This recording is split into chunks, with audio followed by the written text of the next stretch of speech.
Good morning, everyone. My name is Robert Hersey. Happy Wednesday to each of you. And on behalf of the Florida Alcohol and Drug Abuse Association, welcome to today's webinar entitled Youth Engagement and Building Rapport. This webinar is being made available through a collaboration between the Florida Department of Children and Families and the Florida Alcohol and Drug Abuse Association. Please note that as an attendee, you are in listen-only mode and are only able to view your name. Your webcam and microphone have been disabled.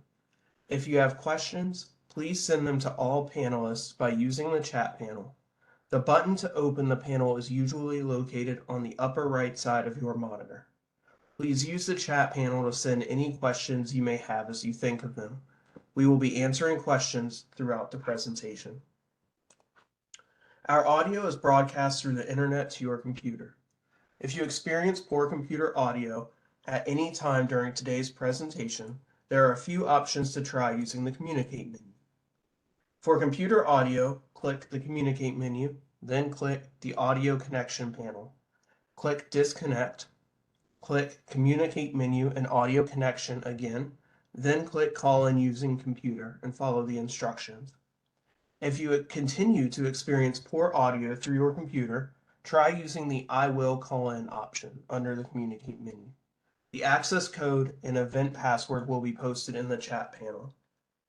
You must be connected to both the audio of this presentation as well as view it on screen to receive a statement of completion. We are unable to verify attendance if you are not connected to WebEx via a computer or mobile device.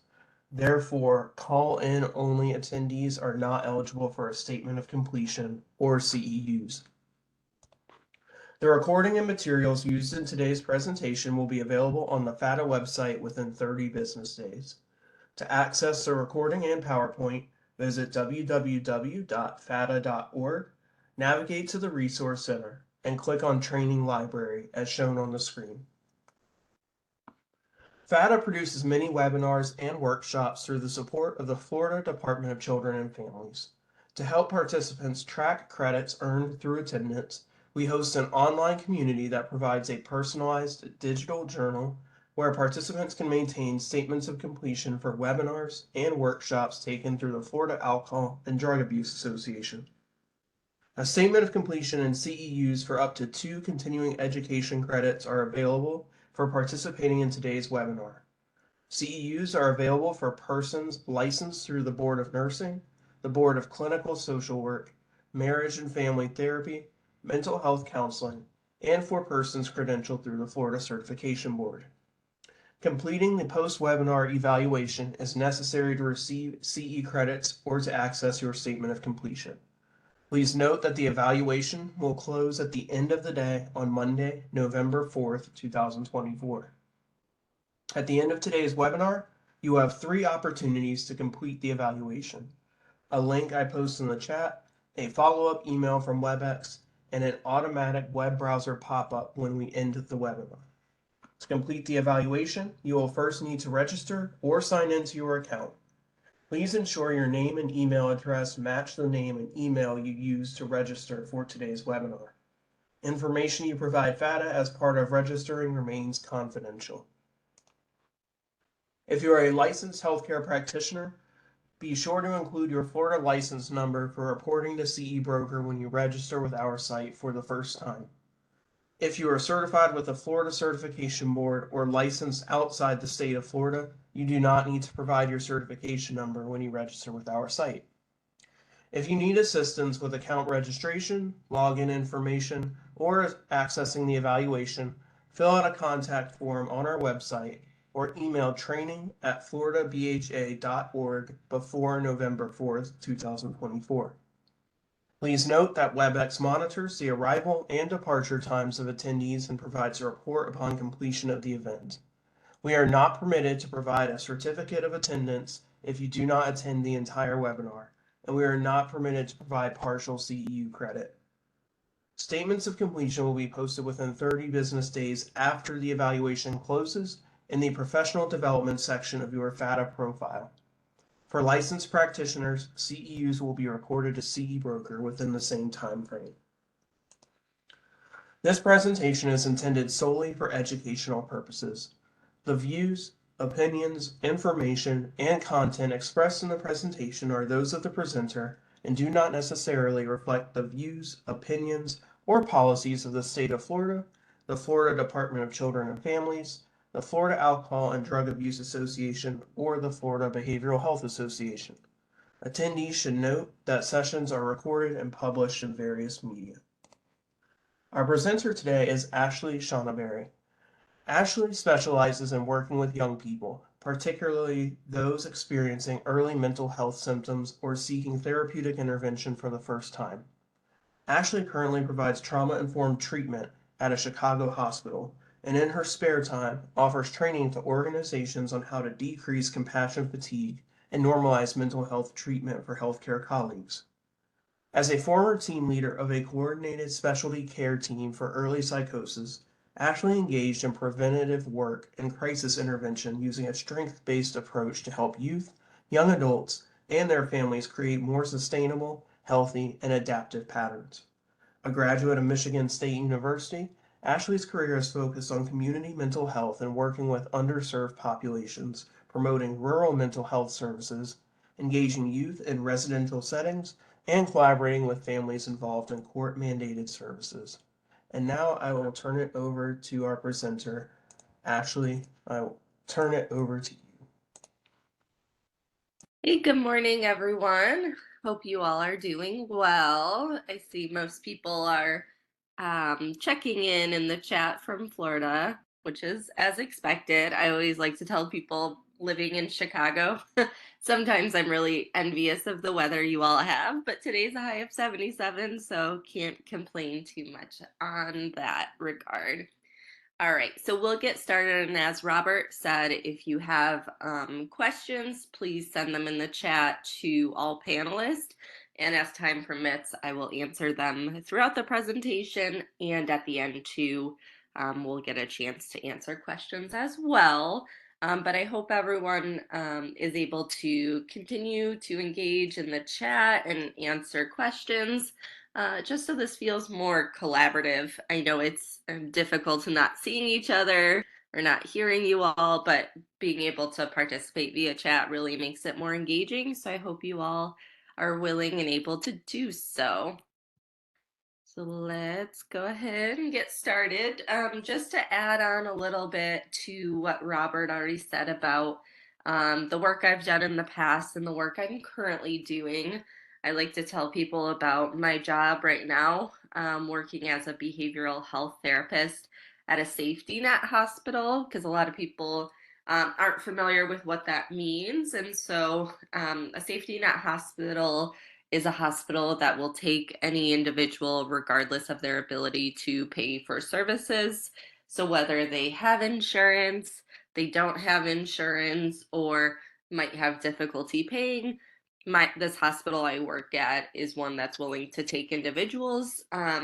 This hospital is also really good about creating resources for individuals who are in specific who meet specific criteria for different grants from the hospital foundation, in addition to programs that identify people who might be in an interpersonally violent relationship who might need support and services, but it might be unsafe or they might not be able to access care because of the situation they're in or the cost of services. So it's really about decreasing barriers to care while still providing quality services, which is really in alignment with my values and one of the draws to this current position I have.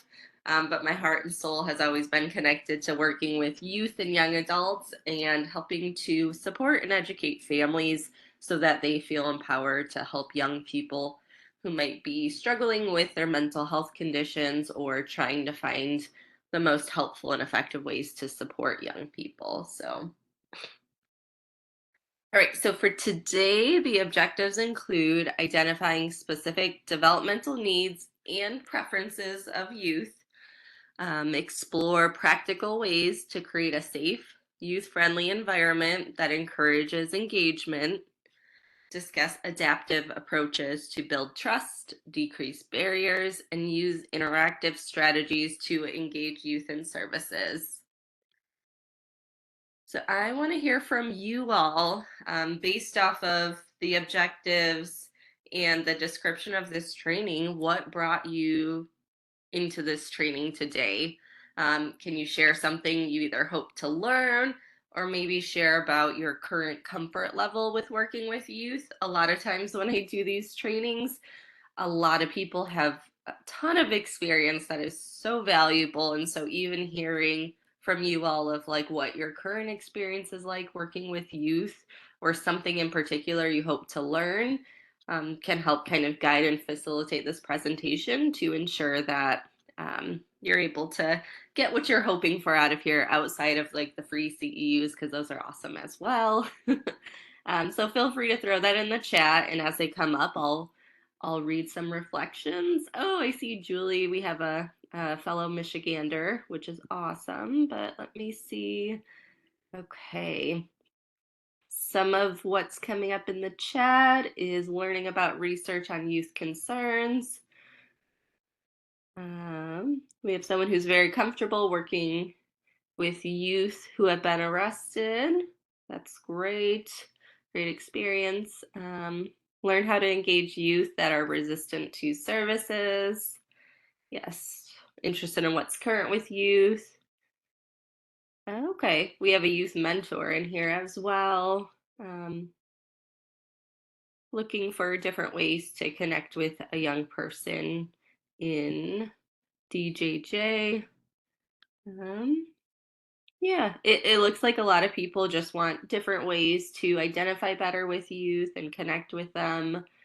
Um, we have wraparound engagement as well as a way to that something hoping to learn today, um, or getting back to working with youth. Sounds like some of you maybe haven't been in a while and now you're coming back to it, which I always think kind of is like a breath of fresh air, right? In this work that we do, sometimes we go from very different settings or populations and we're like, okay, wait, what was I doing here? What needs to happen? And so I think with this, with working with youth or young people, this really is probably going to be a refresher, but also some different nuanced approaches in order to ensure that we're doing our part to create a space that is helpful for engagement to happen as well. So, yeah, I think you all are giving some wonderful information in the chat about your work with young people and also ways to connect with young people over virtual platforms as well. There's a resource too I'm excited to share a little bit later as well that's free from NAMI. So with that in mind, we're going to go ahead and jump into video. So this video discusses the development during the growth phase of youth, the impact it can have on physical changes, so hormones, craving, intense experiences, socially, the impact of self and others, so friends becoming more important. But one of the most important parts about this age group is that the brains are continuing to develop. That happens well into your 20s. The prefrontal cortex, that's the part of your brain that helps you manage your own behavior and plan for the future, is it's still getting things situated. And so this really does explain why many adolescents live in the moment, act impulsively, and take risks. So we're going to go ahead and start this video and then we'll chat about it after. Mind matters in minutes. The art of growing up. Let's get one thing straight. We're all human. One thing we all have in common is that we all go through the human life cycle, which goes from infancy to childhood, to adolescence, to adulthood, to old age, and to death. Compared to other species, humans are weird. We spend a long time in infancy and childhood, much longer than other mammals. Why? Because of this, our gargantuan brain. It takes about a quarter of a century for our brains to fully develop, which is crazy and unlike any other animal. To make things even stranger, for about the first 10 years of our lives, our brain is growing, while our bodies just hang back and chill, not doing all that much, until suddenly our bodies freak out and decide to grow up all at once. And then it's our brains that need to play catch-up. This weird growth phase is called adolescence. It usually lasts for about 4 or 5 years, and for many of us, it can be a pretty intense experience. Here's what's going on. On the physical side, you're building up your adult body, which includes obvious changes in size, shape, texture and smell, but you're also changing internally as you develop the power of sexual reproduction. All the hormones driving this physical development can have a big impact on your mental state. Specifically, they can give you a craving for intense experiences, which could be anything from horror movies to romantic relationships to extreme sports. On the social front, the move to an adult body triggers a whole wave of changes in your relationships and identity. Friends become super important. You begin to look for adult role models outside of your family, and you begin to think about who you are and what you want to do with your life. Finally, while your body might have decided to grow up right now, all at once, your brain still isn't done. In fact, one of the most important areas of your brain is still under development, well beyond adolescence, even into your 20s. The prefrontal cortex is the part of your brain that helps you manage your own behaviour and plan for the future. The fact that this region is still developing explains a lot about why many adolescents live in the moment, act impulsively and take risks. This can be a good thing when it helps you to dream big, take on crazy challenges and go on great adventures. Not so good when those adventures fall over because of poor decisions and no planning. For some people, all these changes make adolescence awesome and fun. For others, it's scary and difficult. While for most of us, it's a mixture of both. We're all different. But the fact is that adolescence is a time of enormous change, and we humans are the only species to really undergo it. So we've got to stick together and help each other out. If you're ever overwhelmed by your day-to-day experiences, don't go it alone. Talk to school staff, friends or family, and you might be surprised how readily people want to help you. So how are you going at the moment? Do you see any of these features of adolescence affecting your life? In what way? And is there anything you want to talk to someone about?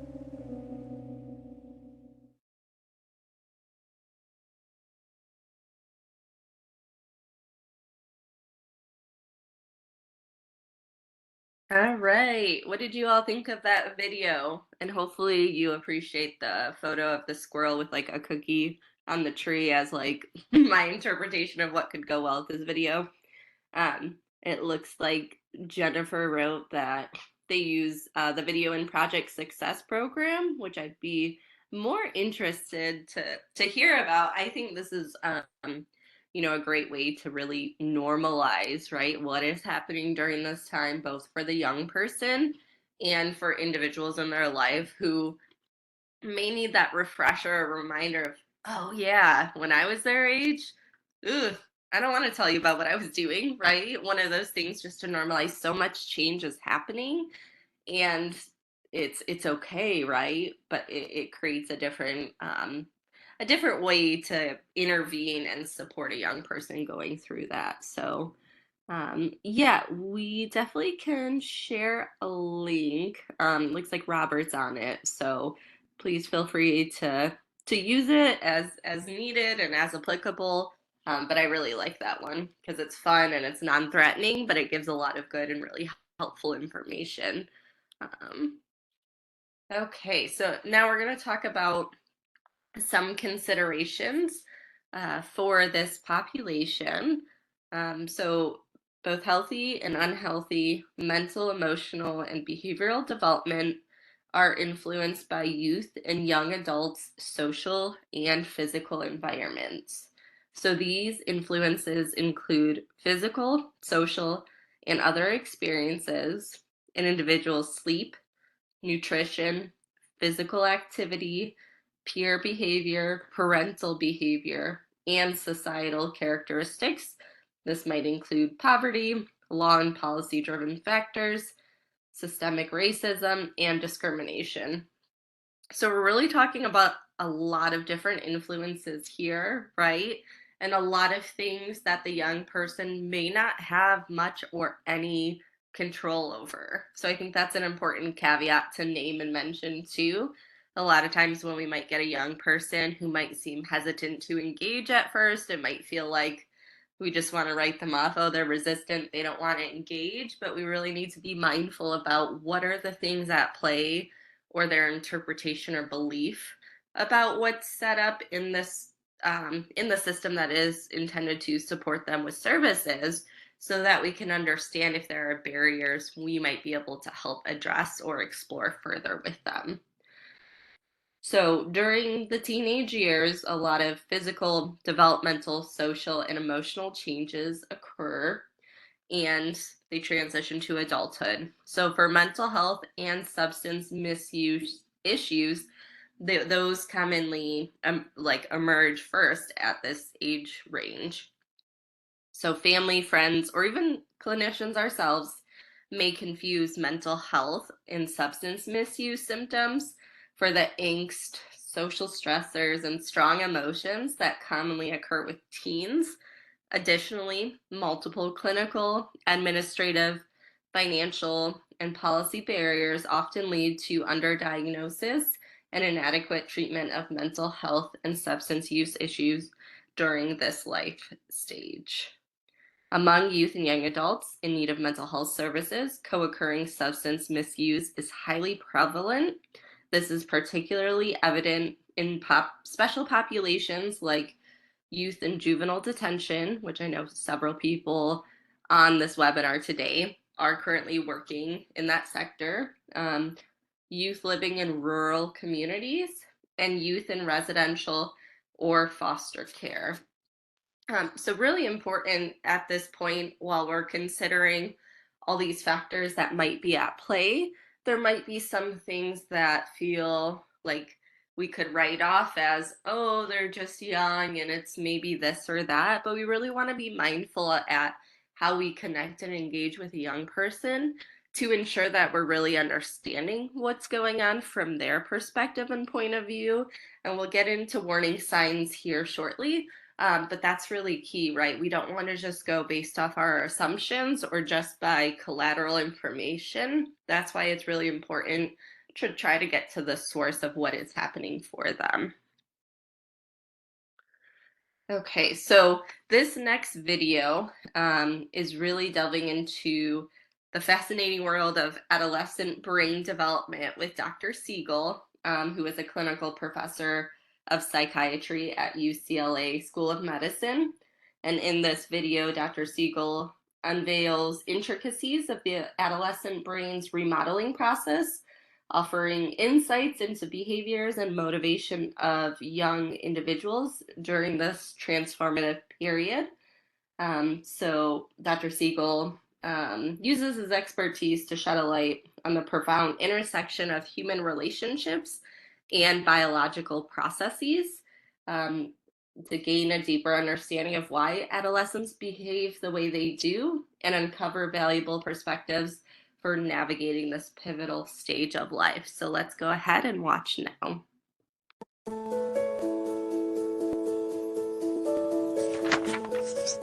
The adolescent period is absolutely amazing. People often give it a negative approach, saying, oh, it's a time where adolescents are going to lose their mind, or they're just immature, or raging hormones drive them crazy. These are all not only wrong, but they're myths that mislead us and actually disempower us. Whether we're adults or adolescents, they actually give us the wrong message and they make it so there's nothing we can do. So what is actually the truth? The truth is that instead of raging hormones, what's happening is we have remodeling in the brain. In ways we never could have predicted, we now understand two big things are happening in the brain. Things you as an adult can support adolescents in developing well, and if you're an adolescent, you actually can use this to help your brain grow in an optimal way. What are those two things? The brain is pruning itself. So imagine that in childhood, You're growing like a tree and establishing all these branches and all these leaves are growing. In the brain, that means connections among the basic cell, the neuron, called synapses, are being established. And you're soaking in the knowledge of the world, and that's beautiful. The tree is just growing, growing, growing. But then what happens that surprised everyone is the brain begins to prune itself. You start carving away some of those leaves, some of the smaller branches, even some of the larger branches. And the reason for the pruning is to specialize the brain. While the child is developing in ways that are really generalized, learning everything they can about everything they can, an adolescent is going to begin to find their passion, to actually find things they like, things they really love doing, and to drive their development in that way. So pruning is actually a use it or lose it principle underneath it. That if you don't use something, you're going to lose it. So if you like sports or like dancing or like music, do those things so you continue to establish those circuits.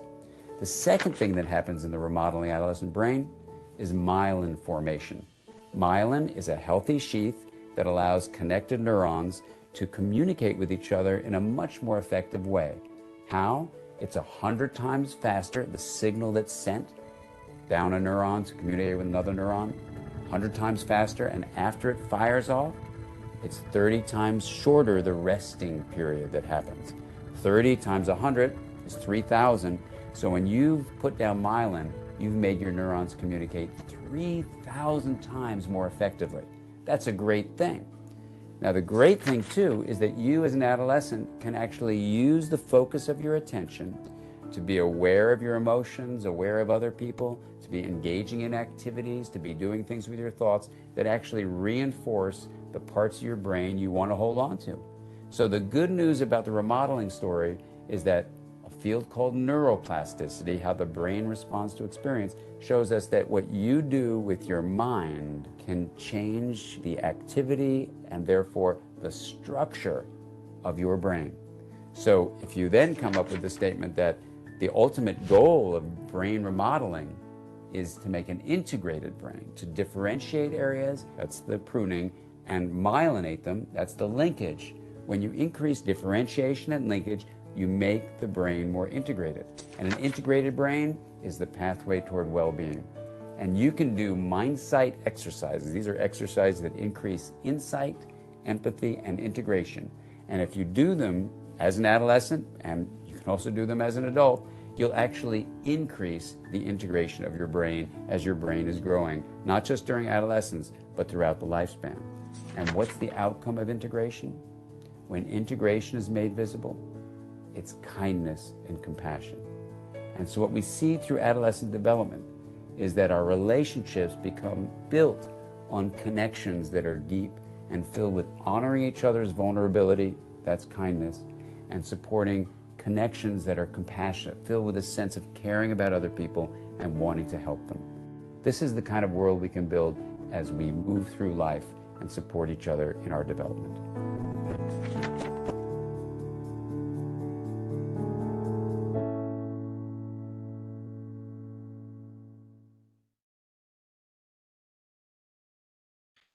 Okay, what did you all think of that video? I also think Dr. Siegel has a very soothing voice too that is really easy to listen to and provided a lot of really helpful information, but in a way where it didn't feel too daunting, right? So I think about this as a great video to share with a family member, caregiver, loved one who's helping to support a young person as well. Um, because there's um, a lot of good information here about what's happening, but it's also a helpful reframe as well of the brain is remodeling as opposed to the brain's chaotic, it's on fire, all these things are happening, right? It's just to reinforce here that the pruning is happening, right? And so instead of I'm just going to take in any and everything, we're specializing and creating the opportunity for young people um, to be able to find what they are passionate about and what's important to them as well. And like the video said as well, an individual's neurons connect with each other faster and more effective. And also to the brain's ability to make changes, right? That neuroplasticity is also so important as well. Okay. So now we're gonna go through and examine the characteristics and needs of early adolescence. It is possible to design programs that spark their interest and keep them enthusiastically engaged. When program experiences and activities are directly linked to any one of the developmental needs, youth are much more likely to show and sustain interest in participating.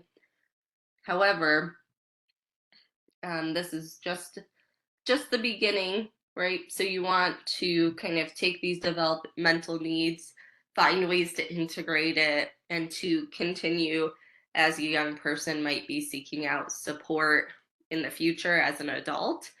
So we'll go through these developmental needs right now. So the first one is need for physical activity.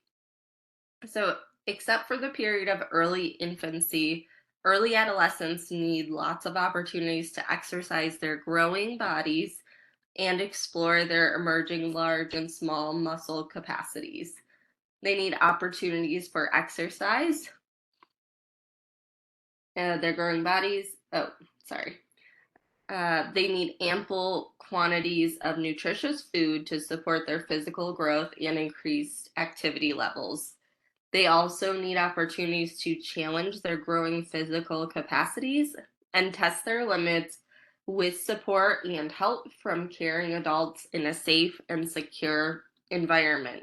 They also need opportunities to pace themselves by balancing periods of physical activity and needed rest and relaxation. So again, we're talking about physical activity, but also there's the details around having a trusted, caring adult in a safe and secure environment to do that as well. So again, paying attention to these little details because they really do matter when we're talking about engagement with young people. So next up is the need for competence and achievement. So it is common for young adolescents to feel self-conscious and unsure of their abilities during this period of rapid growth. As they encounter more and more opportunities to connect with the real world, they need matching opportunities to demonstrate to both themselves and to others that they can do things well. So they need opportunities to learn and develop new skills and understandings related to all areas of life. Being acknowledged for their accomplishments encourages them to build on these accomplishments. And being really specific about what we're giving, like feedback around or compliments around, is a value. We'll talk about that in a later slide of just more specific ways to engage with youth and give feedback. Related to the need for competence and achievement is learning to set realistic goals, which are likely to lead to success, and learning to deal with setbacks and disappointments effectively when they do occur. So in this growth period, it's not just, okay, we're good, we're doing all the things, this is great, but also what do you do when you have a letdown of a situation that was really meaningful? How do you bounce back from that and continue moving forward? All right, number 3, the need for self-definition. So rapidly growing youth need lots of opportunities to explore who they are and what they are becoming. They need opportunities to reflect on their gender, race, culture, religion, and nationality. They need opportunities to reflect on their place in their family, community, and country. They need to participate in experiences that help them discover their interests, talents, and abilities and shape their attitudes, beliefs, values, and character. They need opportunities to make choices and decisions about what is most important to them and how they want to spend their time and energy. They need to participate in experiences and activities that allow them to dream about the future and create personal goals that will help them fulfill their dreams. So, in this one, what's standing out to me is the sense of autonomy is important, but also this exploration to figure out who I am, what I'm becoming, what do I want that to look like as well. Number 4 is the need for creative expression. So, as their physical and mental capacities grow and develop, youth need lots of opportunities for creative expression. They need to participate in both verbal and nonverbal experiences that allow them to explore, shape, and express emerging thoughts, feelings, interests, talents, abilities, values, attitudes, and beliefs about themselves and the world around them. Number 5 is the need for positive social interaction.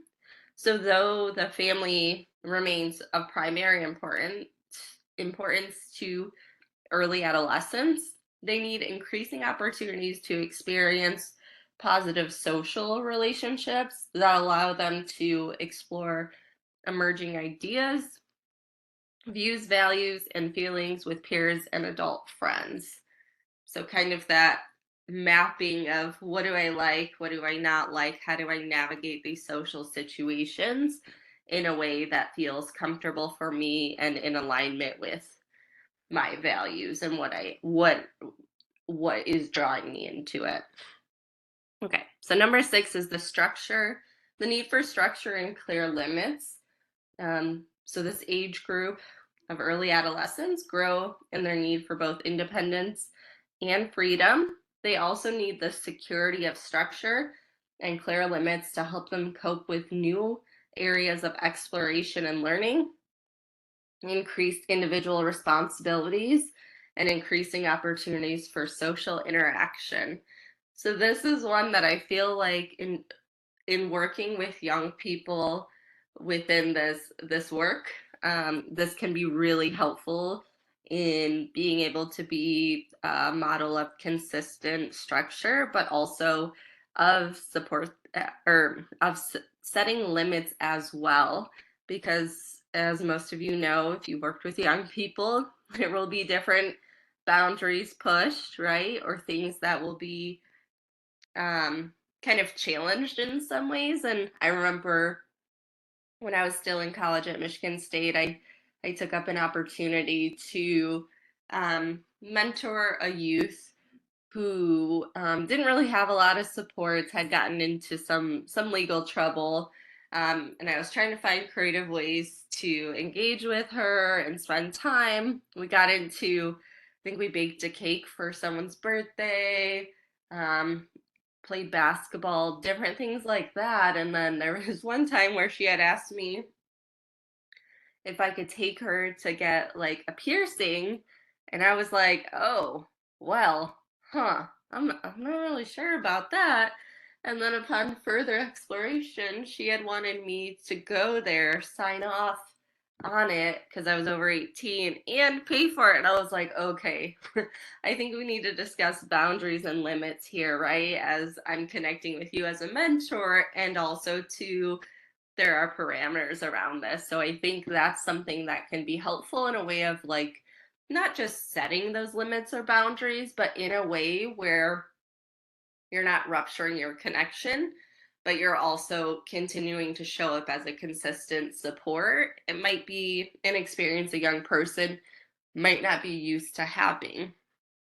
And so it could be of really deep value to say, hey, well, that's not within the realm of like something I can do for you. I'm hearing that that's a need for you, and I'm curious what might be some other ways to get this need or want met.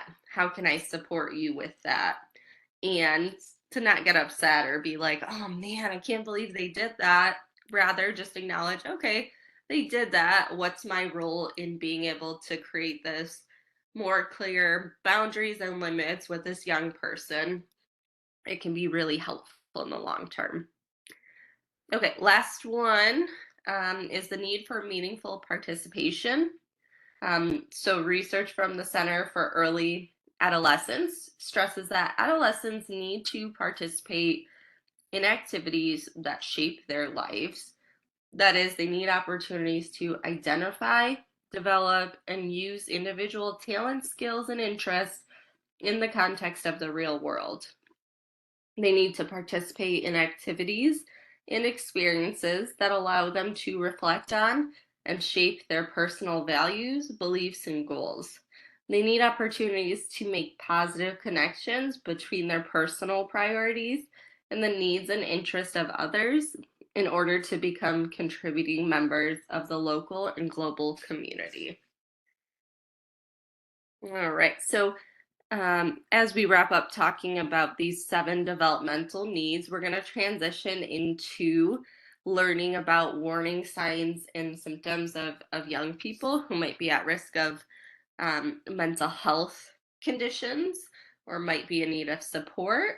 So we'll go ahead and listen to the 10 common warning signs, and then we'll chat further about that after this video. Mental health conditions are more common than you may think. 1 in 5 youth or young adults lives with a mental health condition. Do you know the warning signs? Like feeling sad or withdrawn for more than 2 weeks. Severe mood swings that cause problems in relationships. Intense worries or fears that get in the way of daily activities. Sudden overwhelming fear for no reason. Or seriously trying to harm or kill oneself, or making plans to do so. Not eating, throwing up, or using laxatives to lose weight. Significant weight loss or weight gain. Severe, out-of-control risk-taking behavior that can cause harm to self or others. Repeated use of drugs or alcohol. Drastic changes in behavior, personality, or sleeping habits. Or extreme difficulty concentrating or staying still. If you see these signs in yourself or a friend, tell a trusted adult. The first step to getting help is to say it out loud.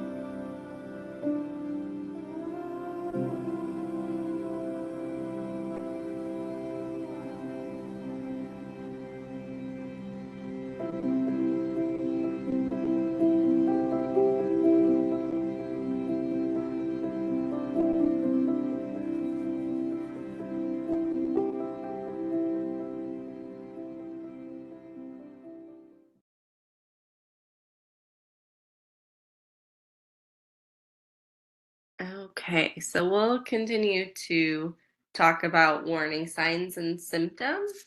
But just as a side note here, specifically with NAMI as a great resource, NAMI's website has a lot of different offerings for different age groups and specifically for youth and young adults. And so it's a great and really accessible kind of website, both for maybe a young person or a clinician or a family member who's seeking additional information or support. They also have a helpline you can call or text as well, with hours from, let me double check, I think Monday to Friday, 10 a.m. to 10 p.m. So good for individuals who might be at work or getting kids after school hours, but also many of you probably know about the resource of 988 as a 24/7 crisis line that an individual can call or text, which is really helpful. And so, yeah, I would definitely encourage you all to check into NAMI's resources. If you don't know about them already, it's the National Alliance on Mental Illness, and it's the nation's largest grassroots mental health organization dedicated to building better lives for the millions of Americans affected by mental illness. And they do a good job at keeping things up to date as well. I have some NAMI resources listed at the end of my presentation. So if we have time, we'll talk about them. But if not, I encourage you to look into that on the slides. Okay. So we're going to go over some warning signs and symptoms. And I want you all to try to pay attention to the ones I name, because afterwards I'm going to ask if there's any additional ones you all see in the work that you do that are signs that something might be going on with a young person. So we'll start with feeling sad or withdrawn for more than 2 weeks, severe mood swings that cause problems in relationships. So a lot of times this may present as having conflict with friends, partner, or loved one that just said all of a sudden they're good and then something changes quickly, usually it's in those interpersonal relationships where this is likely to show up. Intense worries or fears that get in the way of daily activities. With young people I've worked with, some ways in which this might show up is trying to go to school or getting up in the morning and getting like bad stomach aches, having to go to the bathroom a lot. Those more somatic symptoms of anxiety might present if they're feeling anxious about going to school because of a conflict with a peer or a test or exam they might have coming up. Those can be different ways that these worries or fears might show up, even without the young person naming it as anxiety showing up. Sudden, overwhelming fear for no inherent reason, seriously trying to harm oneself or making plans to do so. Next slide is not eating, throwing up, or using laxatives to lose weight. Again, with so many changes happening with a young person's body and trying to feel okay and comfortable with it, but maybe comparing themselves to peers. This is an area definitely to pay attention to of what a young person's eating or not eating and how they're navigating the changes with their physical body, which could include significant weight loss or weight gain, severe out of control risk taking behavior, repeated use of drugs or alcohol. I think too with this population, usually when I'm doing an intake, it's not, oh, have you ever tried alcohol or have you ever smoked weed? It's when was the last time you did this, just as a way to try to normalize, hey, this is the age range of when it would be expected or anticipated, instead of me putting it out there in a way that says, well, have you done this? Rather, oh, tell me about your experience with this, or when was the last time you did that? More as a way to open the door and say, it's okay for us to talk about these things. Drastic changes in behavior, personality, or sleeping habits, an extreme difficulty concentrating or staying still. So this can show up as like that restlessness or tapping or foot the bouncing leg that happens too, maybe in school or at home or waiting for something. So these are all things to be aware of and pay attention to. But there's also some additional ones as well, and that takes us into the prompt here to answer in the chat box of what are some additional warning signs and symptoms that could present in a young person. So based off your own experiences or observations, what are some of these other ones that maybe I didn't say that you think are also things that are important or things you look out for when you're working with a young person?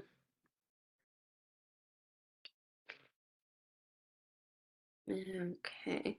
The need to be perfect. Yeah. So high expectations of self injury, poor school performance, not wanting to go to school, isolating, especially if out of the norm. Absolutely. Running away from home, running away truancy, treatment disengagement, um, quick to anger. Yep, absolutely. Cutting self off from friends, can be a voice for others, but not themselves. Yeah, absolutely. Absolutely.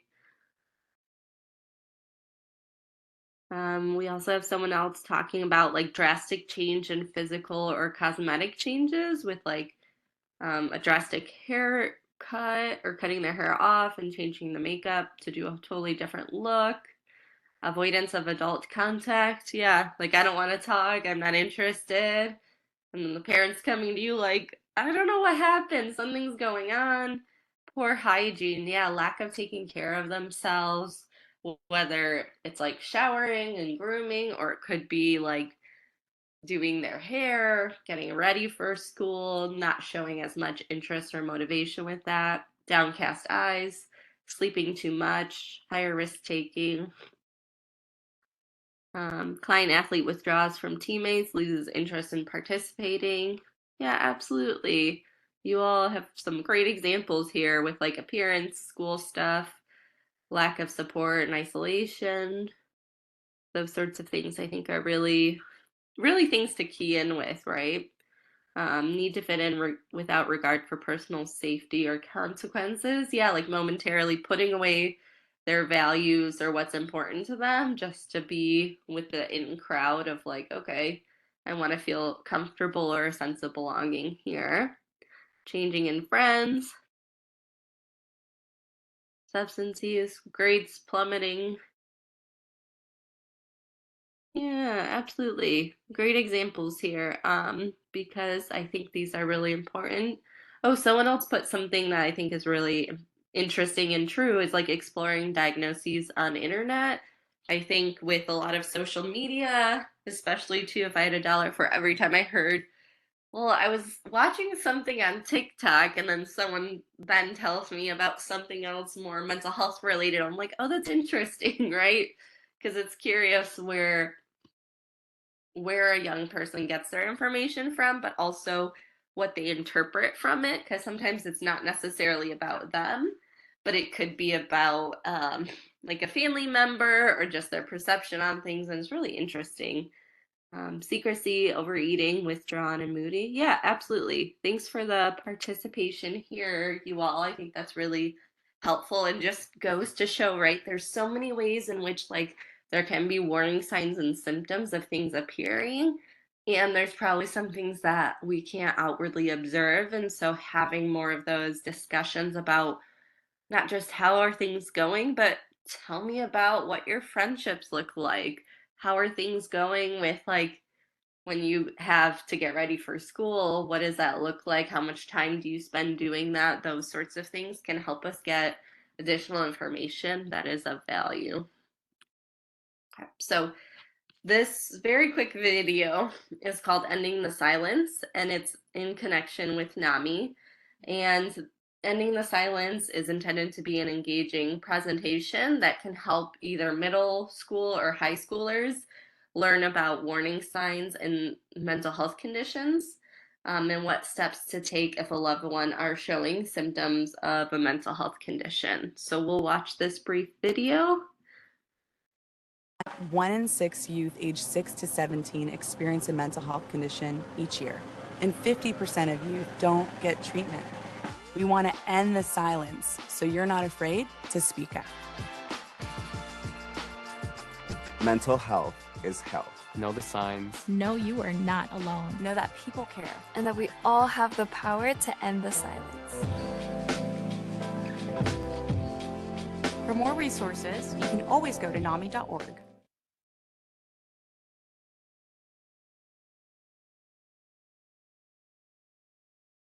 Okay, so NAMI's Ending the Silence is a free evidence-based 50-minute session, again, for middle and high school students. And it includes a brief presentation, short videos, and personal testimony from a young adult who describes their journey to recovery. I've actually worked with someone in my first episode psychosis program who felt really compelled to do these Ending the Silence talks at schools, and she felt very empowered by being able to use her voice as a way to share her experiences and normalizing what could be happening in different ways to seek out support. And just so you know, if you know of a school or work at a school where you think that could be of value, you can look it up online to find what NAMI affiliate is the closest one to you. But there's also the opportunity to have this presentation available online when an in-person presenter isn't available, so that there's different ways to navigate this, but I think it could be a really good way to just normalize what might be happening and provide support for the young person. So again, young people being in school as an opportunity to provide education around what might be happening and give them some support around it. Okay, and this next resource is one I was referencing earlier. It's called Say It Out Loud. And again, it's from NAMI, so when I'm saying they have a lot of great resources, I really mean it. So, for saying it out loud, this was created by young people for young people. And it's a free online card game that will bring you closer to friends through conversation, prompts about life, relationships, and mental health. So, if anyone works with like groups of young people or is trying to help young people connect with others, get to know each other, this could be really a value. I can't share the website, like screen share it, but what I will share with you is what I'm seeing on the Say It Out Loud website, which you're able to pull up, and then it gives you 3 different options for card decks you could use with a young person. So there's an option for, it's called About Whisper It deck. And so that one is where the deck is to start exploring your understanding of mental health and well being, as well as building trust and connection.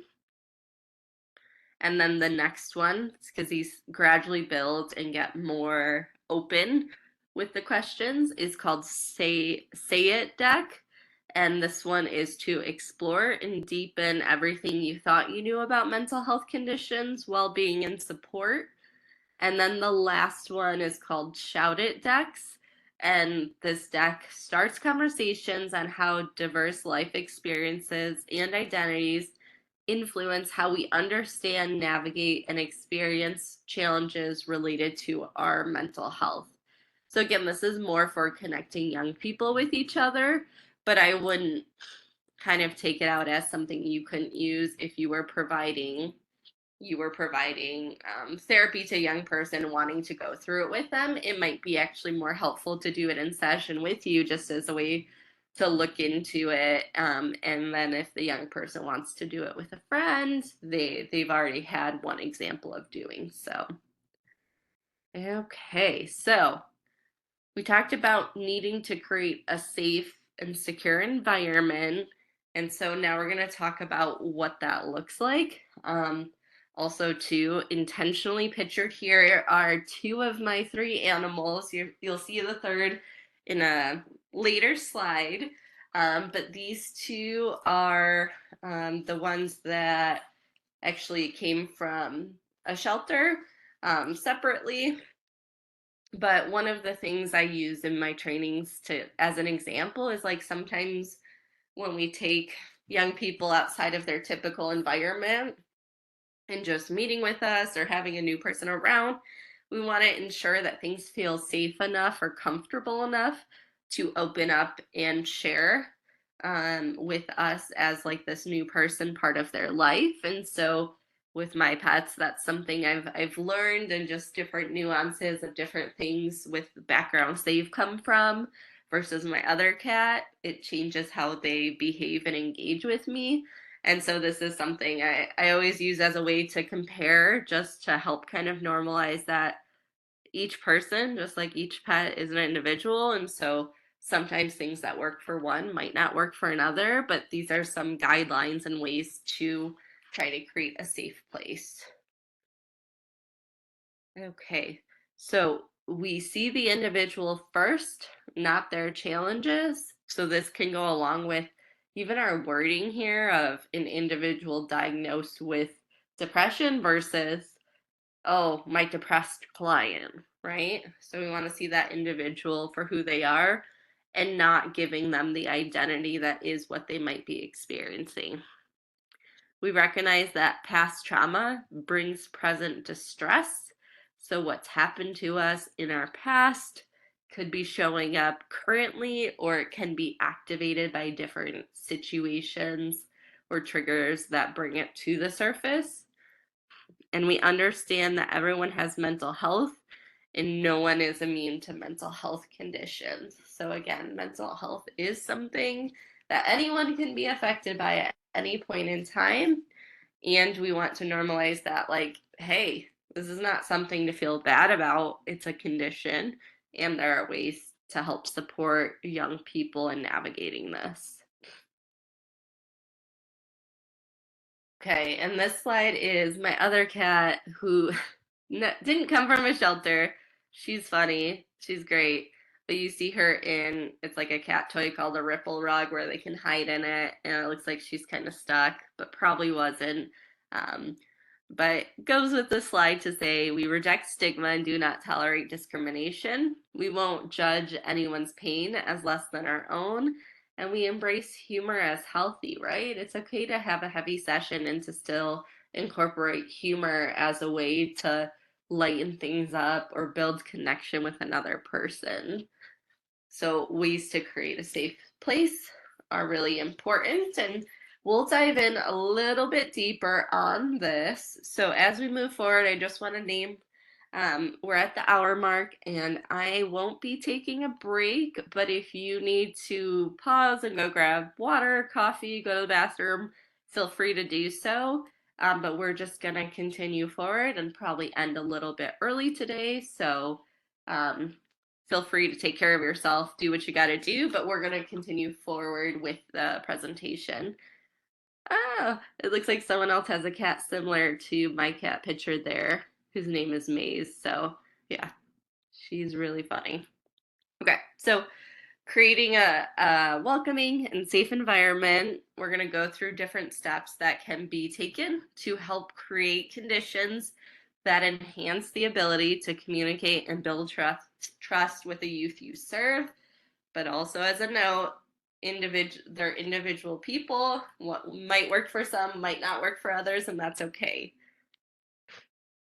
Okay, so practice culturally humble care. What that means is it's important to create an environment where youth feel heard and respected, free from microaggressions. By being open and inquisitive, you can learn more about a young person's culture, history, and beliefs and avoid unconscious biases. Next is to reduce visual, auditory, and/or motion stimulation. Those can cause anxiety and distractions. If meeting in a room with a television, window, or other obvious distractions, try to have the youth sit with their back to that distraction. I think about this too with like the lighting in my office space. It has those like fluorescent overhead lights that give me a headache. And so I've made sure I have lamps available because those can distract or kind of give me a headache. And during the middle of the session is not when I want that to be happening. Next is consider where you physically sit in relation to the young person. So sitting beside or kitty corner shows you're side by side, working on issues together. Again, this can be something where you get verbal permission or consent. Hey, is it okay if I sit here? Are you comfortable with that? I know with some of the work I do with EMDR, I ask people if they're comfortable with my spacing, knowing that we're doing a certain intervention that day. So consent's important there, but also alignment for this and not sitting in a place that's like higher up or creates a barrier between you and the person. Just being mindful of the space and what it could be representing as far as like the power dynamics. Consider the impact your body language has on the meeting environment and tone. Face the youth you serve. Make comfortable eye contact and lean in slightly. Sometimes I change my level of eye contact based on the person and their comfort level. And so navigating that can be different for individuals, but also something helpful just to be aware of and bring attention to, because based off an individual's background or culture, eye contact could mean something different for them than it could mean to you. Looking at materials together to show you are supporting them. So this one I think about if I'm talking to someone about a skill or a worksheet, if I have the time and the ability, like doing those things in session creates a collaborative process and eliminates the fear of like, oh, are they going to look at that again? Are they going to see it? Whereas you're kind of like, let's dive in, let's do this together and be able to see if that helps kind of further the connection and the engagement process. Because truthfully, not a lot of people like to do homework, and especially if you're a young person who already has their own homework, hey, I'd rather do what I got to do in session so that if it's a skill, then I'm more likely to practice it when I'm outside of session. Next is you use language youth understand while being mindful of not coming across as condescending or talking down to them. So avoid jargon, acronyms, complicated language, and compound or excessively long sentences. Next is translate written materials into the young person's primary language. So arrange for an interpreter if you anticipate difficulties communicating.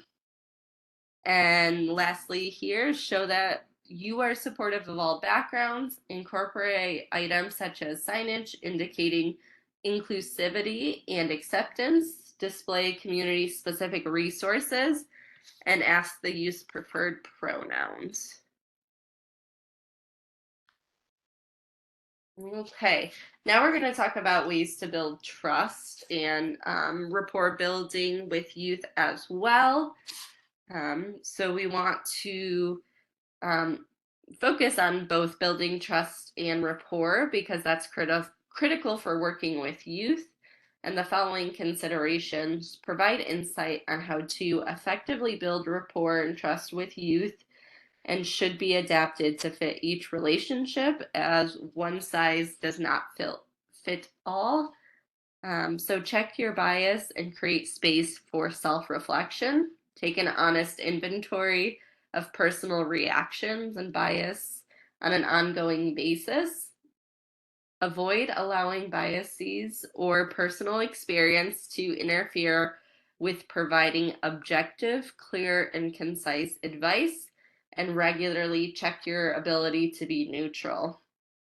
There's an implicit bias workbook that could provide sample questions and exercises to aid in the self-reflection process, but I also definitely encourage you to connect with a supervisor or trusted colleague if you're feeling like, hey, am I judging the situation? Am I coming in with some biases that might be impacting the way I support or care for this young person in this context?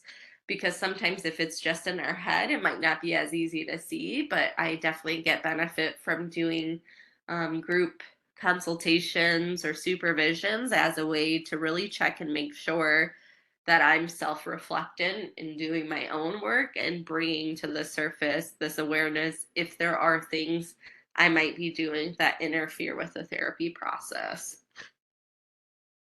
Next is consider the developmental factors of the youth that you serve. It is important to take into consideration the age of youth you serve and their developmental level. Understanding the following developmental factors can contribute to youth awareness, maturation, and experiences.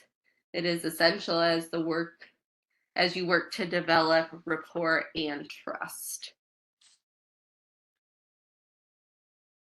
So build developmental relationships. So developmental relationships help the youth discover who they are, gain insight and skills necessary to shape their own lives, and learn how to engage with and contribute to the world around them. These developmental relationships include expressing care. So by actively listening, being dependable, encouraging, and warm. So making sure you're cued in, you're using reflections and engaging, being dependable too. I think about being consistent with appointments. Obviously, sometimes things come up or crises and you're not able to keep your consistent appointment. That's okay. But I think how we communicate with young people about it is also very important. And not just communicate to their parents or have someone else say it to them, but if we're able to communicate with them directly or when we meet with them next, that can be really helpful. Challenge growth by communicating clear and high expectations, reinforcing accountability, and building safe space for self-reflection. Next is providing support. So this is by empowering, advocating, and providing guidance through difficult situations. So as someone mentioned earlier in the chat, like if a young person might be standing up for or advocating for a friend, but not themselves. I think about this as like a good opportunity to help a young person like role play a situation where they might need to be assertive or express that their needs. Being able to practice in therapy together could be a benefit to kind of help build that level of confidence to be able to do it in other aspects of their life.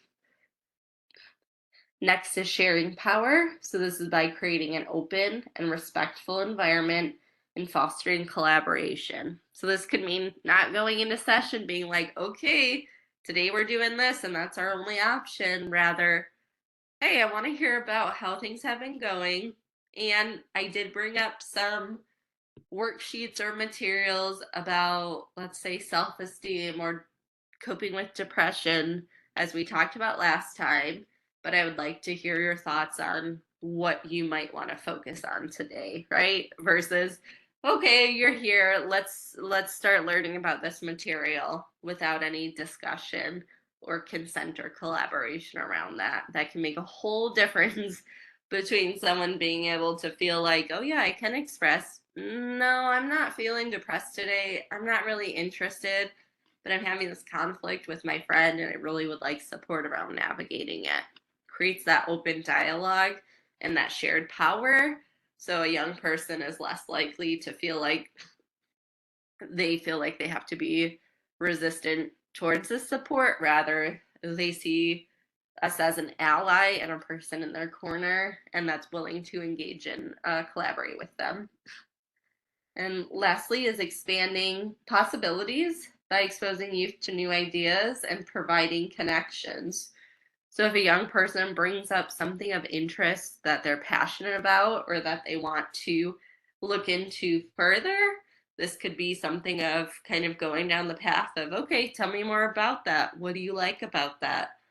Oh, can I share some other thoughts I have with you about that career field, and just being able to open the book more about what are some things this young person might not be aware of, but that could be really valuable assets to like adding to their information or even connecting them to different services or information that could further support them in what they're wanting to pursue.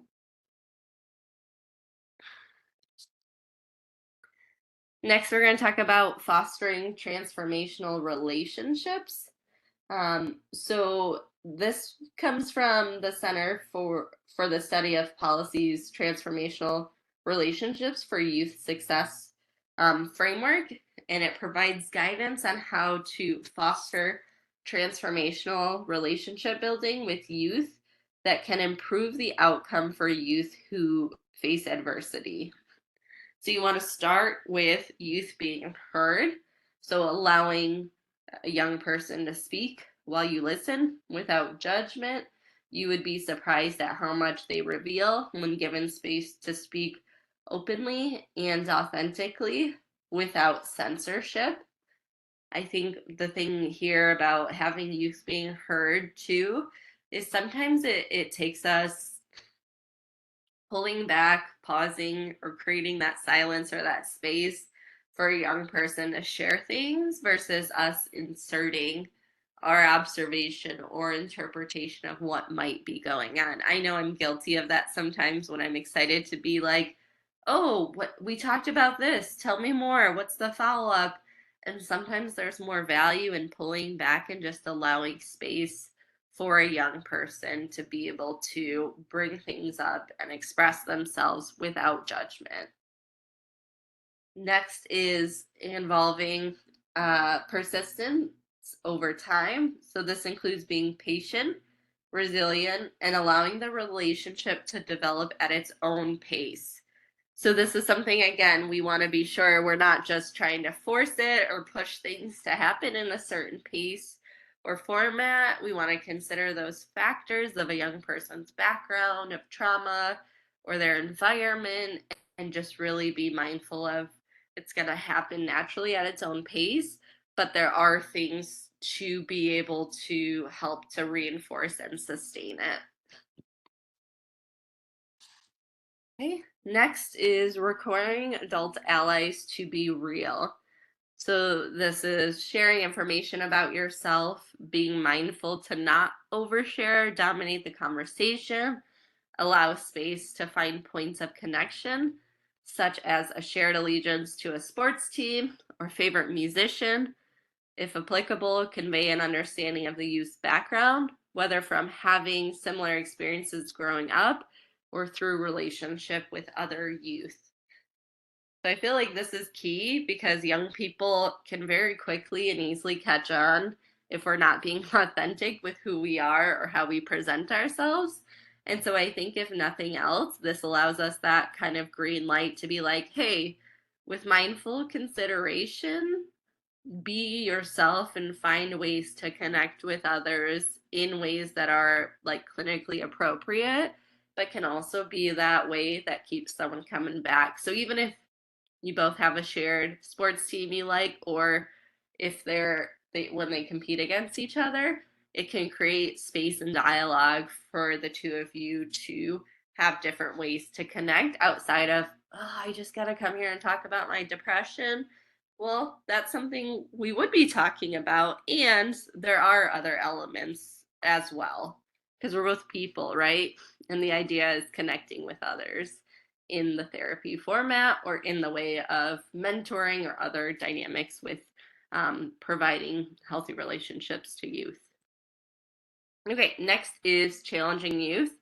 So key here is after relationship is established, not before that. Challenge youth to do better and encourage them to reflect on and improve their actions. So timing here is critical because if you try to push too soon and you don't have the relationship with youth, commonly that can result in a discontinuation of care or showing up late or leaving early or just like a big disruption in a young person's engagement in services. And so it's one of those things as well of like, you want to not just kind of be accepting of the status quo, but rather, hey, I see your potential.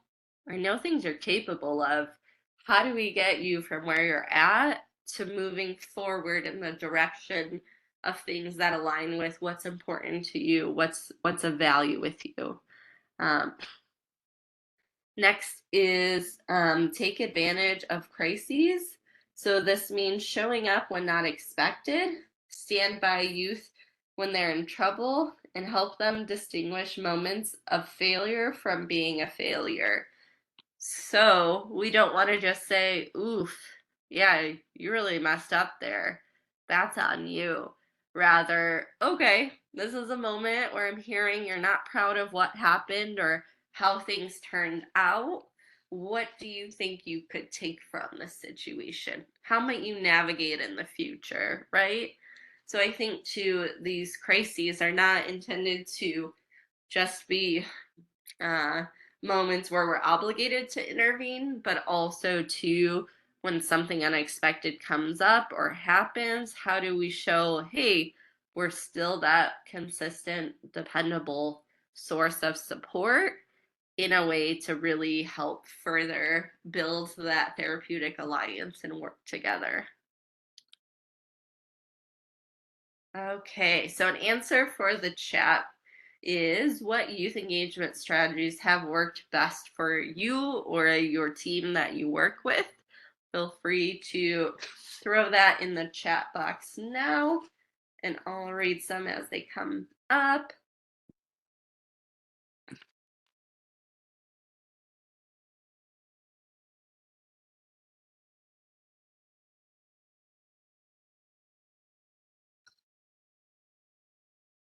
All right. People can throw in their examples here of youth engagement strategies that have worked well for them or the team they've worked with. Jennifer said youth activities that include the youth in the planning process. Absolutely. My last job, they had a youth advisory board where they would meet and they would plan different events, and the young people would take the lead on what was happening, and the people from the agency would pull back and just help support them in finding realistic ways to implement their ideas. Constant says an interactive approach. Yes. Lots of listening. Reminding my youth that she's not a bad kid, but having a bad day. Keeping an open communication with her. Absolutely. I think, again, it's like we don't want to add this label of something negative to a young person, but rather it could be something they're dealing with. And I think even naming that when it's happening of, no, no, no, wait, you're not a bad kid, right? You're just having a difficult day or a difficult time with things is really important. Nicole said videos on topics we're going to discuss. Yeah, absolutely. I found some really helpful channels on YouTube to teach different skills like for DBT and things like that. And sometimes having that resource as something more visual and audio for young people can be really helpful depending on their learning style. Lindsay is saying understanding their strengths and interests. Absolutely. It's not just a deficit model. Rather, we want to build up on the strengths they already have and find ways to connect with their interests. Glenda said, for me, it's about making a connection with them and letting them know I'm on their side. Absolutely. Yes, Diane's talking about not forcing the youth to engage in traditional face-to-face therapy. For example, going for a walk. That's one of the things I really appreciate about mental health approach to therapy is I would do walk and talk therapy with young people or find private spaces, but like out in the community to meet with them or even in home visits, just finding different ways to literally meet someone where they're at and what they're comfortable with can be really important. So we also have icebreakers, play therapy, and other activities, affirmations. Ursula says an engagement strategy that works well for them is role reversal. So tell me what you would tell me if the roles were switched or situations. I really think that's wonderful. Absolutely. I think these are all wonderful engagement strategies and ideas here and ways of showing you're really there and present with the youth. We have someone else saying they close their computer so the young person knows that they're hearing them and not just checking boxes. Absolutely. Finding ways to bridge connection and communication with youth and their parents with getting the youth's permission to set that up.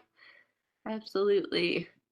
Yeah, these are wonderful ideas. See, I always do these presentations and I'm like, there's so much value in sharing these information and approaches. And so I really appreciate you all being really participative in this webinar and sharing your different ideas here. And to keep going with that, I believe the next one is also a chat. Yes. So in the chat, if you're comfortable, please share what are some youth engagement barriers you have had to overcome, or how did you overcome those? And I want to maybe say too, in particular, when I think about different barriers, I think about with the sudden switch to certain services being virtual and having to adapt to a different platform and format of working with young people. I know I had to get really creative, and I remember I would, for a young person, I used to meet up with by his house and do like a walk and talk session. We did a phone call session, but where we both went on a walk and tried to do mindfulness exercises. So 5 things you can see, 4 things you can hear, and just describing to each other. So feeling like really had to get creative with that one, but it was really helpful just in being flexible and being able to adapt and adjust, right? How to navigate new situations. So let's see. So some barriers you all are listing are developing a trust. Sometimes families can feel like a barrier. Um, let's see. Someone else said that they let their youth teach them how to do something, knowing how to screen record and how to use TikTok. Yeah, we get benefits of this work too, with like learning and understanding different things we might not know otherwise. Let's see. Communication difficulties, establishing rapport and trust, unsupportive family, client being untruthful. Yeah, okay. So different barriers that maybe the client shuts down and doesn't want to participate. Families. Um, okay, ways to overcome these barriers is show respect for autonomy, allow space to experience consequences. Absolutely. Internet, social media can also be a big barrier. Sometimes that feels like more valuable information than maybe a clinical one. But trying to find ways to bridge the gap, or if someone's like, oh yeah, this video really resonated with me, I might say, okay, what is it? Or can you show me it? And then find that as a way to process it and explore it together, as opposed to just shooting it down saying, well, be careful of what you believe on the internet or from this random person on TikTok who hasn't gone to schooling and training, right? I think sometimes it's just how we navigate those situations as well is really important. Um, yeah, so a lot of you are saying things that I thought you might, which makes me feel kind of encouraged in a way of like we all share similar difficulties and barriers, but there's also different ways to navigate it. So let's move forward with different engagement strategies, because some of this also touches on ways to engage with families. Um, so engagement is really essential for this work. Um, so some things that might influence a young person's ability or willingness to engage and remain in treatment could be peer pressure, shifts in autonomy, different decision making in young adulthood, right? Wanting that more immediate gratification of I'd rather go to the mall with friends versus be in a therapy office for an hour. There might also be some logistical or resource concerns, such as like transportation or insurance instability, which especially too if a young person's connected to like parents' insurance and they might not be supportive of therapy, that could be something we would have to navigate as a barrier. So different ways to incorporate engagement goals into clients' treatment plan could be just making sure it's a collaborative process tied to the individual's own objectives, and the young person's goals should be meaningful and tied to long-term aspirations. Incorporating engagement goals into clients' treatment plans could also be really of value. I found this helpful both for young people and for people who maybe have extensive trauma history, who are reluctant to engage in therapy. Of just like a goal of therapy could be understanding the potential benefits of therapy or how therapy can look, or feeling more comfortable in meeting with my therapist. That could be a goal as well. Um, Reviewing the treatment plan and goal progress can also enhance motivation and allow for clinical assessment of client engagement. If we're talking about someone's goals and I have a certain idea of where things might be and their idea of it is way different, then that tells me, oh, okay, so we might be doing some of the work, but we're on different pages here. How do we consolidate that and get back on the same page to ensure we're understanding each other, the work we're doing, and kind of where things are going from here? Next is the family slide. So strengthening that relationship between the client, clinician, and families is important. And I know for like most of you all, like this is not a surprise that like the way in which we connect or build rapport with individuals and their family is a strong predictor of retention in treatment. So we really want to focus on building the therapeutic alliance, not just with the young person, but also with the family member or caregivers who might be bringing the young person to services or supporting them at home. In my role working with the first episode psychosis program that I did work, there was a family element that was really core for the work that we were doing because it was young people experiencing psychosis for the first time. Parents and family members a lot of times had a lot of fear and anxiety around what was happening and what their role was in trying to support a young person. And so a lot of times we might be met with like anxiety or fear or frustration around certain things going on. But the families that I was able to engage more with or meet with on a regular basis and provide psychoeducation about what is psychosis, what are the things that might make it worse or might lead to a crisis, what are some ways to show and demonstrate support for a young person while also being respectful of their autonomy. Those were the families that had the best outcomes because in moments where there might be a pending crisis, they felt really informed to notice like the warning signs and symptoms, to ask for extra support, whether that was a sooner psychiatry meeting, additional therapy sessions, or sitting down as a family to try to do decision making about what's going on and kind of how to come together and figuring out how to move forward from there. And so family is really important in getting that buy-in and also being mindful too when we're working with young people. They're trying to get their own sense of independence and freedom and want to feel respected in their autonomy.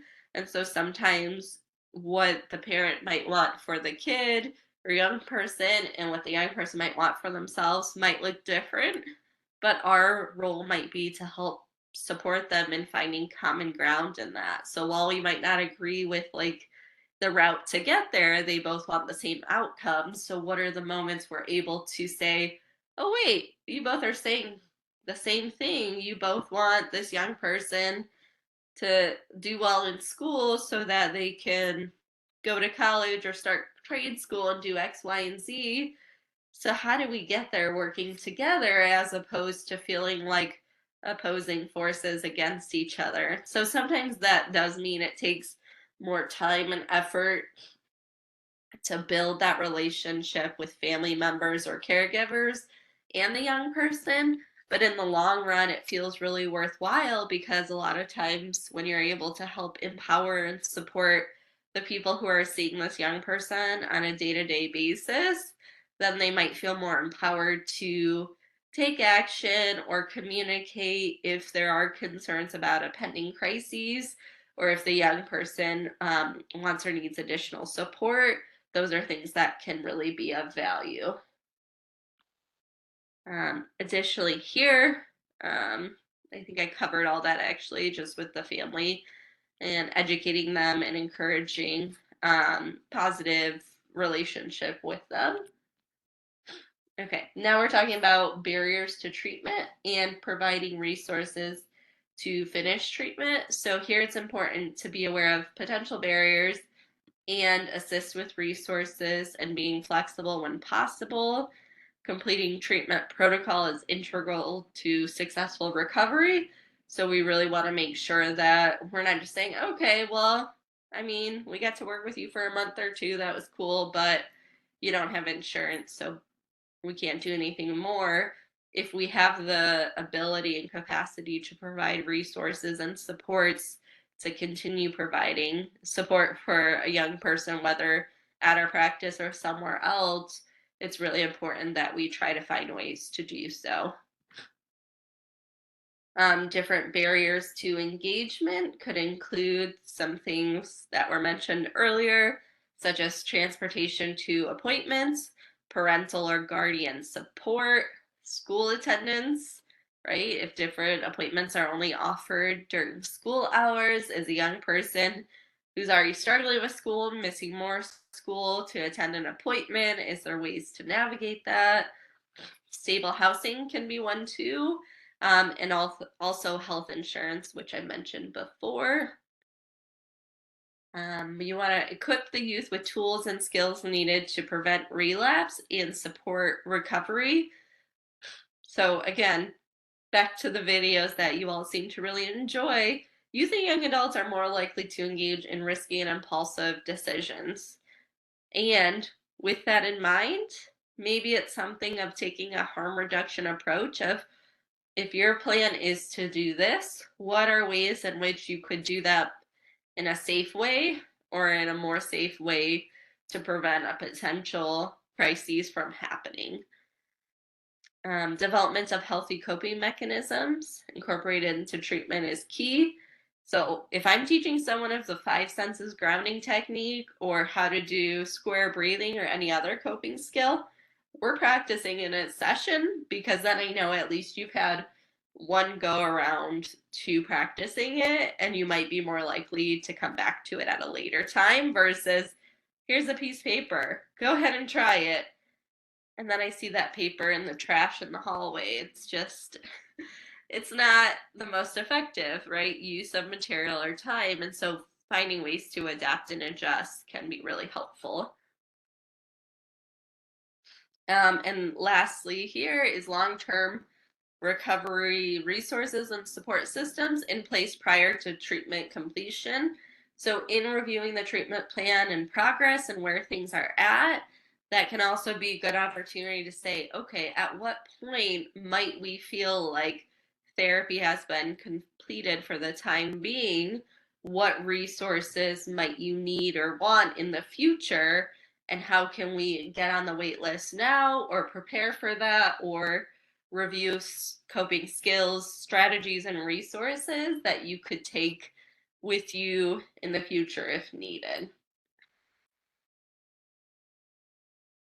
Provide recovery support services. So these are the aftercare programs that can provide additional support. It might look like case management or community support teams can help identify if or when a client may be at risk of relapse. So that could be creating a safety plan or relapse prevention plan, and can refer to other helpful services or their treatment provider. So we don't want to just end things with the client and say, okay, well, that was fun. You did great. Good luck. We want to have things set up for them and their caregivers to reference in the future if needed. Okay. So, relapse prevention and recovery support includes engaging families. Um, so, uh, engaging families can play a crucial role in supporting youth in recovery. Access to support groups and educational programs. I know I've said this multiple times, but I still, like, even just the other day did this where I referred a person to NAMI's family support group. So they have a support group, and then I believe it's an 8-week educational group to help teach family, caregivers, and loved ones about mental health conditions, ways in which they can support their loved one. And it provides a sense of community too, of other parents, caregivers, or family members who might also be like needing or wanting support to try to help the young person in managing what it is they have going on.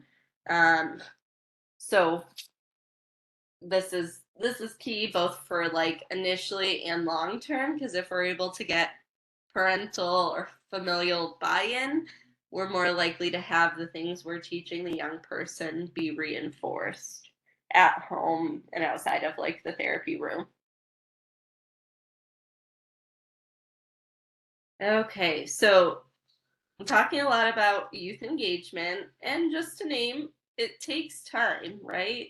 The idea here is we want to start early, as soon as first contact for a therapy appointment and intake, and we want to just expect things to kind of ebb and flow as they will, because as a young person is growing and developing and changing, their priorities might change too with what's important to them, what's a priority for them, whether it's sports or music or friend group and things that they feel like is really important.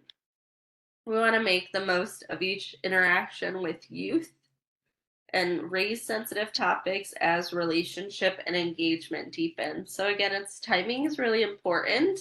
And if it's something where we might not be sure of how comfortable a young person might be with talking about something, we can always ask them, right? Hey, would you be okay with or comfortable with if we talk about X, Y, or Z? And getting their permission and consent also reinforces their sense of autonomy.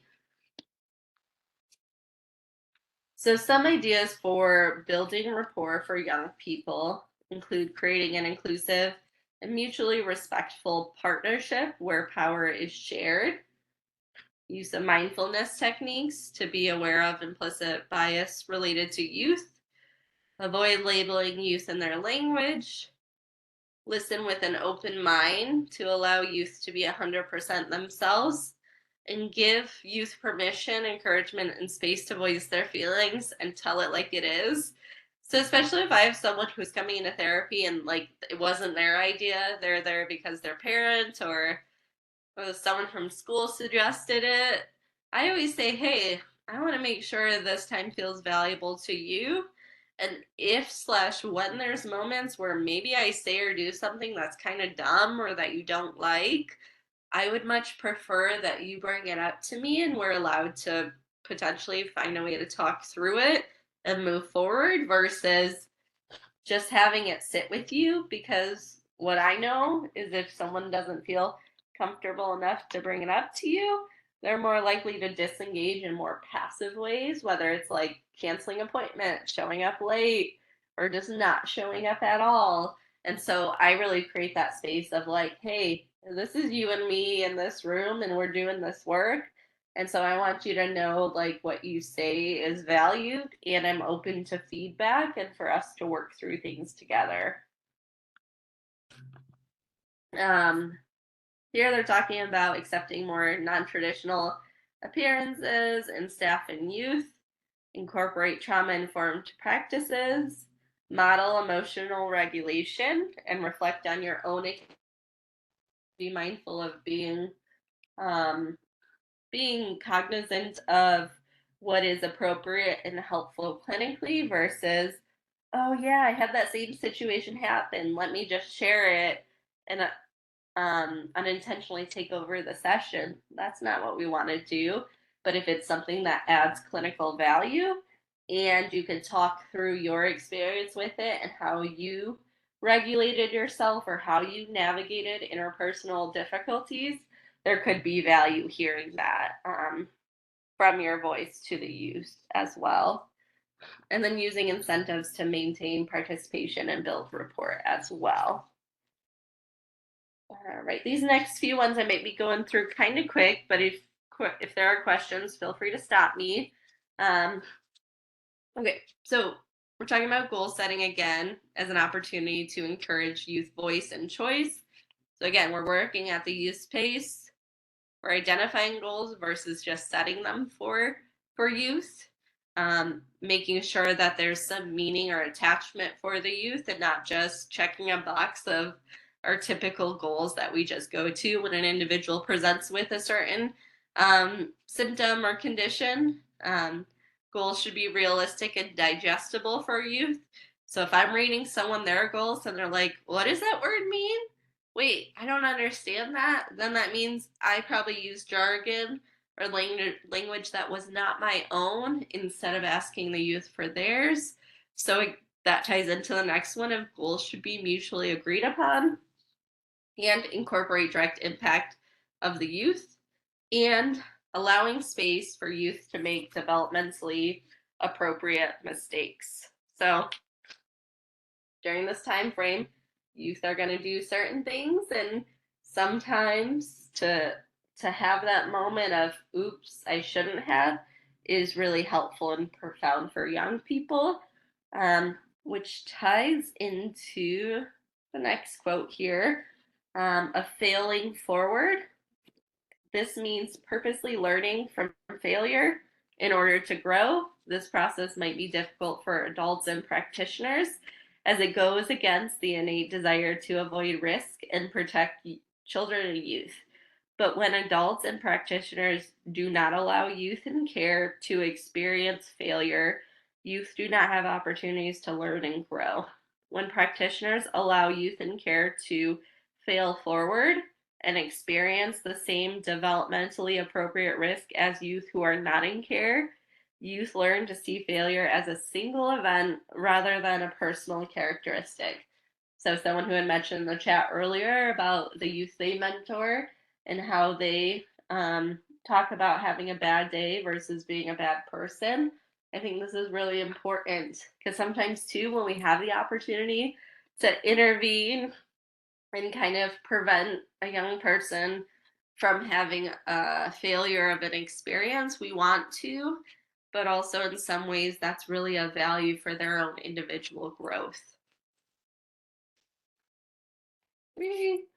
We're gonna skip this one and go into the top 10 ways for engaging with young people.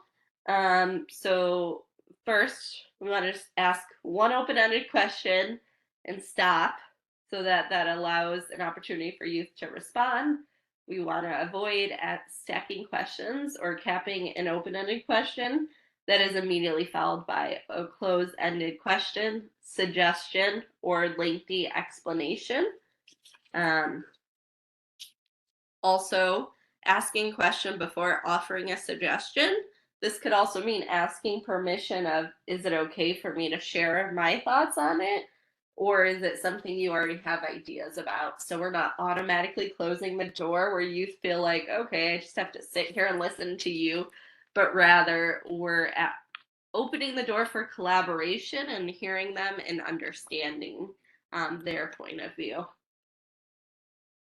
Next is follow up with a question or reflection. And this is for any time a young person says something that seems particularly important, meaningful, or personal, or takes a risk or mentions something more than once. We also want to keep it conversational. So whether we're doing a worksheet or structured piece of curriculum with a young person, try to make it more conversational by using reflections, follow-up questions, and positive body language like nodding your head to show you are genuinely interested in what they are talking about. Sometimes it's okay to just go with it. And if you and the youth get off track, that can help in building rapport. And if needed, you can always gently redirect them by using a reflection or an open-ended question. Make sure the praise is purposeful. So when you give the young person praise or highlight one of them's strengths, try to avoid only giving like one-word responses like, that was awesome, this is nice, or how cool. Like the example they list up here, it takes a lot of courage to walk into a party where you don't know anyone. We're being really specific and amplifying their strengths or when they did something that we know was very uncomfortable for them. Next is congratulate the young person every step of the way to achieving their goals. The smaller steps are just as important, so make sure to acknowledge and celebrate those too. In a world of a lot of instant gratification, we want to make sure that like as they journey through their goals, they are being acknowledged and noticed for the work that they're doing. Next is highlighting all of the goals, ideas, strengths, and activity that the young person comes up with, showing avoid showing preference for the things that you agree with or feel like the young person should be working towards, because then that's a really easy way to get us into the bracket of, oh, you're just like my mom, or my parents say that all the time. And we want to be mindful of just creating that neutral, supportive space for the young person versus hinting of what we think they should actually do in a situation. Prompting the young person to think about the support they might want to do something. This is especially important when the young person is planning on doing a difficult task or trying something new. Make sure that the young person is the one deciding on who they want to support them and how they would like to be supported. So again, let's ask questions instead of assume in a way so we can further connect with the young person. Okay, Last two for the top 10 tips for engaging young people is to check and see if the young person has any other ideas to add before prompting the young person to move on to a new topic. This is especially important when we're in that, like, the young person might be in the brainstorming stage and might be really taking time to consider things. We don't want to just assume they're done. We want to clarify before we move on. And lastly is asking the young person if they would like to do the writing, if you are making some kind of like document, notes, or takeaway, or if you are writing for the young person, make sure you are using the words they choose. So avoid paraphrasing or summarizing their ideas for them, and instead encourage the young person to think about exactly how they want things to be recorded. So some of the ways in which I do this is I'm like, okay, I have thoughts on this, but what are your words? Because when you look at this later on, I want you to feel like, okay, like I know what I was talking about, not Ashley, what did you mean by this? So then it defeats the purpose. And then we're into common traps that take away from being youth driven. Um, so it takes skill to facilitate a conversation that prioritizes another person's perspectives and priorities. And this is particularly true for conversations that are intended to be youth or young adult driven. Even youth providers, even providers who value youth driven practice can unintentionally insert their own perspectives into conversation with young people. And although all these listed on the slide here are likely to come with the intention of helping or supporting the young person, they're ultimately detrimental to the relationship between the young person and the provider and limit the young person's opportunities to build skills and confidence in the long term. So, leading the conversation too much, making suggestions, offering advice, favoring one of the young person's ideas over another, or asking leading questions. So, lastly, I'm going to reflect on some reflections I've had of like different traits that are likely to serve you well in working with young people include patience, creativity, flexibility, and adaptability. It's important to communicate with young people in a way that they understand. Um, and sometimes that might mean making more effort in some areas, such as sending reminders, more communication, providing support with transportation, and meeting them where they're at might literally mean going to them versus waiting for them to call. One of the things I was taught early on in my career by a client, and I continue to share it with others, is Q-tip, which is quit taking it personally. And it's important to not take specific actions of young people personally and to focus more on the young person's experience and not what you perceive to be your failure. The next few slides are different resources that you all can access as different ways for yourself, young people, or young people's parents and caregivers or family members can access. And then we have some references here. If you want to go ahead and kind of take a look at the slide of just like what are the most important things you maybe learned today, or something you plan to implement, or something you're already doing well, you're welcome to do so. But I just want to thank you all for the work that you do and your passion for working with young people, or your openness to finding ways to better connect with young people and support them and their loved ones. And I want to thank the Florida Department of Children and Families and FATA and all attendees for taking time today to be with me in this presentation and to be so engaging. It's such value, and you all are doing wonderful work already. I hope that this merely contributed to skills and strengths you've already had. So again, thank you for all you do, and I really appreciate you joining me this morning.